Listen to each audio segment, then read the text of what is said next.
किसी मशहूर व्यक्ति ने कहा है कि धर्म जो है वो प्रेरणा का स्रोत हो सकता है, जिससे हम न्याय सीख सकते हैं, सही गलत समझ सकते हैं और बुद्धिमान व्यक्ति बन करके समाज की सेवा कर सकते हैं। लेकिन राजनेता इसे हमें अलग करने के लिए उपयोग करते हैं, तो यह केवल बस एक खतरनाक हथियार बनकर रह जाता है जो लोगों का दिमाग भ्रष्ट कर देता है और उनके दिलों को सख्त बना देता है। स्वागत है आप सभी का मेरे चैनल पर। आप सभी को मालूम होगा कि 31 मार्च की शाम ने बिहार को पूरे भारत में एक बार फिर चर्चा का मुद्दा बना दिया। बिहार के सासाराम और बिहार शरीफ के इलाके की हिंसा के कई किस्से सामने आए। वहां कुछ बदमाशों ने मस्जिद के ऊपर चढ़कर भगवा झंडे लहराए। लगभग 100 साल के करीब पुराना एक मदरसा जला दिया, जहां पर 4500 से ज्यादा किताब जलकर राख हो गए। पेट्रोल बम से हमला हुआ, दुकानें लूटी गई, बस जला दिए गए। कुछ लोग ये भी कहते हैं कि 100 राउंड से ज़्यादा फायरिंग हुई, जिसमें 2 लोगों को गोली लगी और अभी इसमें कितने लोग मरे, कितने लोग घायल हैं, इसका कोई सही आंकड़ा अभी तक नहीं आया। मेरे जान पहचान के लोग जो वहाँ रहते हैं उन्होंने ये भी बताया कि वहाँ की हालात इतनी बिगड़ चुकी है कि हज़ारों की तादाद में महिलाएं और बच्चे जो हैं वहाँ से उनको कहीं और ले जाया जा रहा है। सरकार को सेक्शन 144 लागू तक करना पड़ गया, जिसमें स्कूलों को और दुकानों को बंद करना पड़ा। जहाँ 3-4 दिन से लोग अपने घर के अंदर बंद थे, बाहर कोई सामान खरीदने तक नहीं निकलते, जो घर में था उसी से काम चलाते। इन सारे मामलों के बीच हमें केंद्र या राज्य के किसी भी नेता जो सरकार में है उनको किसी भी प्रकार का कोई फर्क नहीं पड़ा। नुकसान हुआ तो केवल आम आदमी का। सबसे पहले मैं अपने मुसलमान भाइयों से ये कहना चाहूँगा कि थोड़ा ध्यान रखें। चंद लोगों के कारण पूरे समाज के बारे में कुछ ना बोलें। एक पेड़ से हज़ारों माचिस की तीलियां बनाई जा सकती हैं, लेकिन एक माचिस की तीली पूरा जंगल जलाने के लिए काफ़ी होती है। हमें भी मालूम है कि ये सब काम केवल एक कट्टरपंथी संगठन ने करवाया है और केवल उन लोगों ने ऐसा काम किया है। वहाँ रह रहे लोगों ने यह भी बताया कि कई उग्रवादी को तो वो पहचानते भी नहीं थे और कहीं और से आए थे पूरे प्लानिंग के साथ। दूसरी बात तो यह है कि इन सारे मामलों के बीच माननीय मुख्यमंत्री जी खुल करके कुछ बोल भी नहीं पाए। उन्होंने बस इतना कहा कि जरूर किसी ने इधर उधर किया है। ओवैसी साहब ने बिहार के मुद्दे पर जब बात की तो उन्हें भी भारतीय जनता पार्टी का एजेंट बता दिया गया, यह कह करके कि किसी भी पार्टी की जिनका इनसे ज़्यादा MLA MP है उनका जो बातचीत है वो हेडलाइन में नहीं आता, लेकिन ओवैसी जी जो कहते हैं वो हेडलाइन में आ जाता है। मैं नीतीश जी की इस बात से सहमत नहीं हूँ और ना ही मैं ओवैसी जी का समर्थक हूँ, ना ही विरोधी। मुझे ऐसा लगता है कि मुसलमानों को अपना वोट बैंक समझने के अलावा उनके लिए कोई खड़ा होता कहाँ है? कौन है जो न्यूज़ में आकर के कुछ बात कह सके?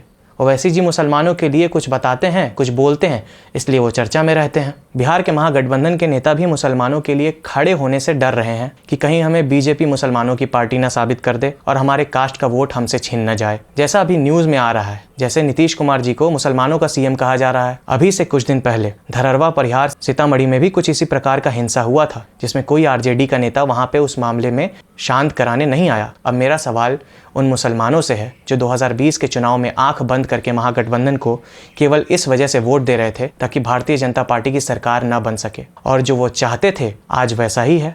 आज महागठबंधन की सरकार होने के बावजूद क्यों सीतामढ़ी में माहौल ख़राब हुआ? क्यों बिहार शरीफ, नालंदा में माहौल ख़राब हुआ? लोगों ने अमजद हुसैन को वोट देने वालों को तंग किया, उनसे सवाल किया। आज मैं अमजद हुसैन अनवर को वोट नहीं देने वालों से ये सवाल पूछना चाहता हूँ कि आपने अपने कौम को वोट क्यों नहीं दिया? अगर आपने दिया होता, उनको अपना नेता बनाया होता, तो कम से कम इलाके में ताकत बरकरार होती।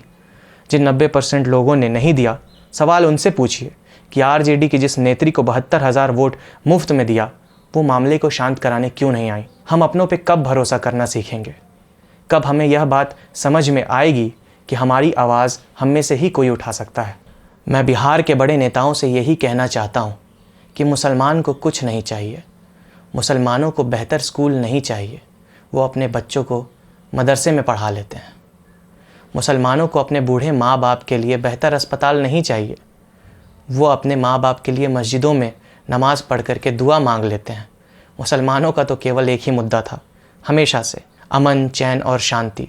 इसके अलावा मुसलमानों का क्या मुद्दा है? यह हकीकत है। इसलिए लालू जी ने जब एक बार रथ यात्रा को रोका था तो बिहार के मुसलमानों ने ईमानदारी से पिछले 30 साल से भी ज़्यादा से MY समीकरण के नाम पर RJD को वोट दिया। 15 साल लालू राबड़ी सरकार रही, हमने 7.5 साल के लिए मुस्लिम मुख्यमंत्री भी नहीं मांगा। MY समीकरण कम से कम हर वक्त उप मुख्यमंत्री रख सकते थे, लेकिन वैसा भी नहीं हुआ। आज फिर महागठबंधन की सरकार है बिहार में, जिसमें सबसे अधिक मात्रा में वोट मुसलमानों का है, पर फिर भी क्या ही इज्जत है हमारी। क्या कारण है कि हम केवल सस्ता वोट बैंक बनकर रह गए हैं?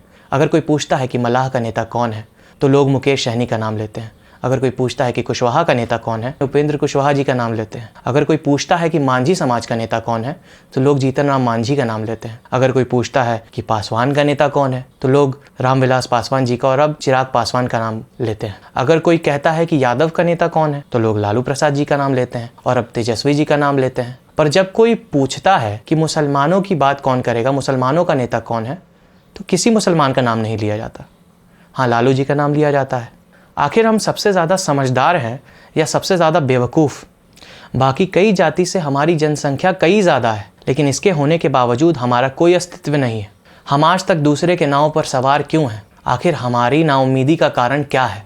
आप आँख खोलिए और देखिए, जिन पर आपने भरोसा किया और उनकी सरकार होने के बावजूद क्यों आपके लिए कोई आवाज़ नहीं उठा रहा है? क्यों वो लोग भी आज हिचकिचा रहे हैं? अभी रमज़ान का महीना चल रहा है, आएंगे बड़े बड़े नेता, आपको बुलाएंगे भी इफ्तार पार्टी में, मुफ्त के वोट बैंक बटोरने के लिए। ये आपको तय करना है, बस वाहवाही करनी है या फिर अपने नेताओं से सवाल उठाना है। मुझे किसी नेता से किसी भी प्रकार की कोई शिकायत नहीं है। अगर मैं नाराज़ हूँ तो केवल अपने लोगों से, जिन्होंने कभी अपने लोगों को बढ़ने नहीं दिया, हमेशा उनकी टांगें खींची और इतना गिराया कि अब हमारी बात कोई मजबूती से रखने वाला ही नहीं बचा। मैं नाराज़ हूँ अपने बड़ों से, जिन्होंने हमें उम्मीद दिलाने की जगह नाउम्मीद किया, ये कहकर कि कभी हम अकेले आगे नहीं बढ़ सकते, कभी अपने लोगों को बिहार की राजनीति में बड़े ओहदे पर नहीं पहुंचा सकते।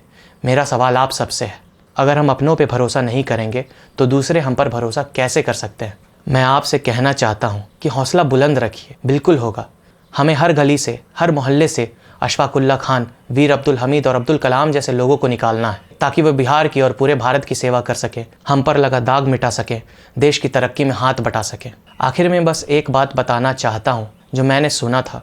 मेरी मुलाकात एक व्यक्ति से हुई जिनका नाम सिंह साहब था। वे राजपूत समाज से आते थे। उन्होंने बताया कि जब वो बच्चे थे तो उनके गांव में एक हाजी साहब रहते थे। गांव में किसी भी जाति या किसी भी धर्म के लोग के बीच में कोई भी बहस हो जाता या किसी भी प्रकार का विवाद हो जाता तो गांव वाले हाजी साहब के पास जाया करते। हालांकि वो गांव के सरपंच भी नहीं थे, पर लोग उनकी सच्चाई, समझदारी और ईमानदारी पर इतना भरोसा करते थे कि उन्हीं के पास पंचायती के लिए जाते थे। हाजी साहब जब पूरी बात सुन करके फैसला सुनाते तो लोग खुशी खुशी उनकी बात को मानकर वापस लौटते थे। पर जब सिंह साहब ने यह भी बोला कि अब वैसे लोग कहाँ रह गए, तो फिर इस बात से मुझे बड़ा ही बुरा लगा। हमें इस बात से क्या सीख मिलती है ये आप समझिए।